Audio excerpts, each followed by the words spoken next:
Pse ulej zonja Thomaj? Si ishte si ministre?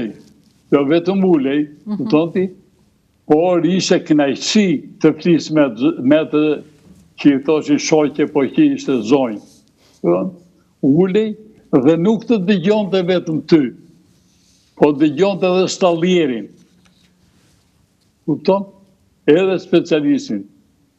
Kurse këta nuk të ashtuar. Mua, zonja Thomaj më ka mësuar si të zgjedh siç duhet aty te fruta perimet e lagjes. Kështu që nuk e haroj kur, gjithmonë do e kujtoj kur më thoshte merr këtë, merr atë, bëj kështu, bëj ashtu, dhe këtë mendoj që se ne ndonjëherë flasim gjithmonë keq për njerëzit tanë. Edhe themi ajo ko prodhoi njerëzit e gabuar që drejtonin, por ja që s'qeka kështu, ja që nuk është e vërtetë. Jo, s'është e vërtetë. Nuk është e vërtetë. Nuk e mbante Enver Hoxha 12 vjet ministre. Ai në qoftë se të priste kokën, të çonte prapa të jenë kooperative. Edhe ajo 12 dhe ishte, unë kam qenë vetë në mbledhje me kryeministrin, me Meçeun, edhe Themie Thoman. Edhe kam parë, do të thënë se si ajo e kundërshtonte, e në syrin tonë. Ishim në disa kuadro që na thriti se u bë problem prodhimi mishit, dhe na thriti neve që ishim nga, do të thënë, si po themi më të mirët. Edhe, do të thënë, aty në mbledhje kundërshtoi direkt. Po ta merr mendje ty se kjo, si ata emrin, Anila, do të thënë kundërshton Edi Ramën atje? Nese, ne nuk kemi ndonjë nevojë që Anila të kundërshtojë Edi Ramën, por ne duam që Edi Rama të di se çfarë kërkon blegtoria tani.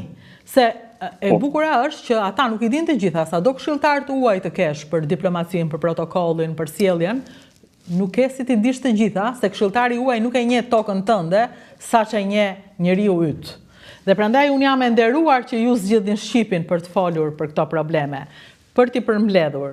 Le t'i drejtohemi siç kishit ndërmend me letër, por edhe publikisht, kryeministrit, çfarë duhet të bëj për blegtorinë në mënyrë të përmbledhur, zoti Orgaçi?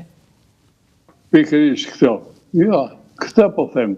Do të thënë, unë e dhash një rrugë.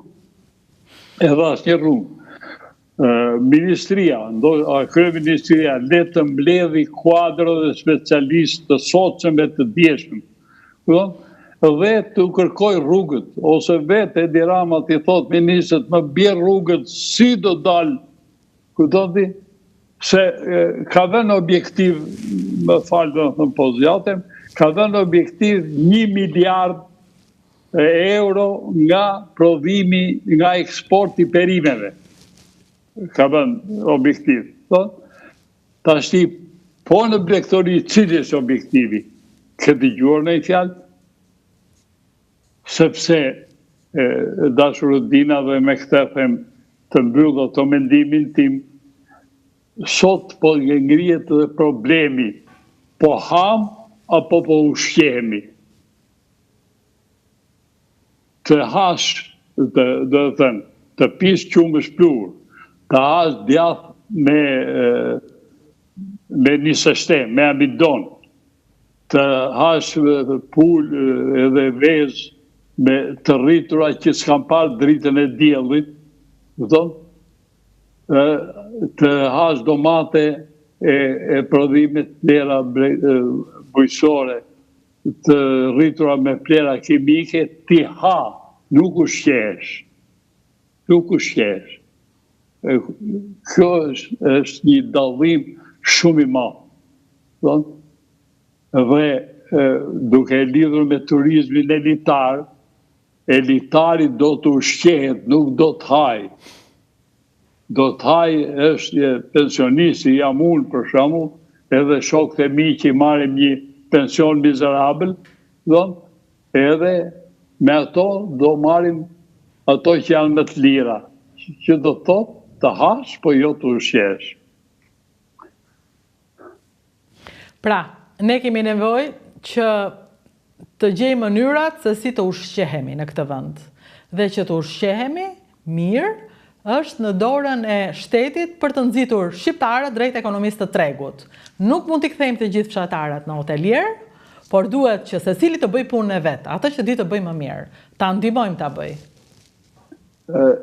Shiko, ky deduksioni jute, po unë duhet të shtoj një gjë, që këtu të ne nuk është problemi, nuk del në pa problemi të ushqyerit, të ne po bëhet problemi të hangërit.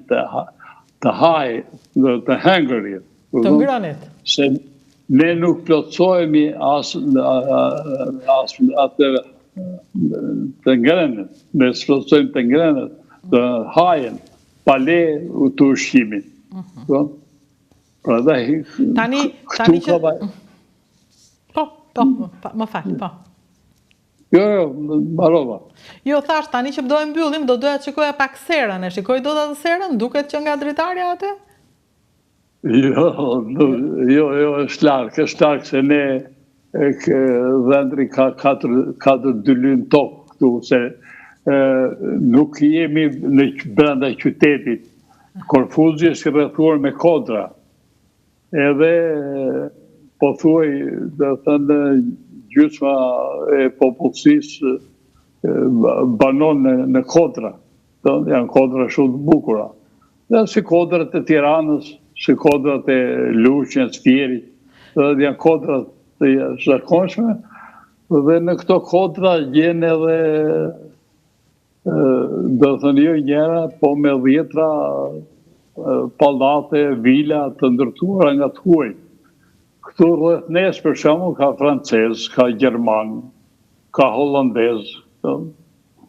Edhe, kështu që sera jonë është një serë natyrisht tepër modeste. Tepër modeste. Korfuzi, si e ka zgjidhur këtë problemin të hash dhe të ushqesh? E ka zgjidhur, apo dhe ai me probleme? Jo, s'ka probleme fare, këtu me pronë ekonomi e tregut. Do t'i një,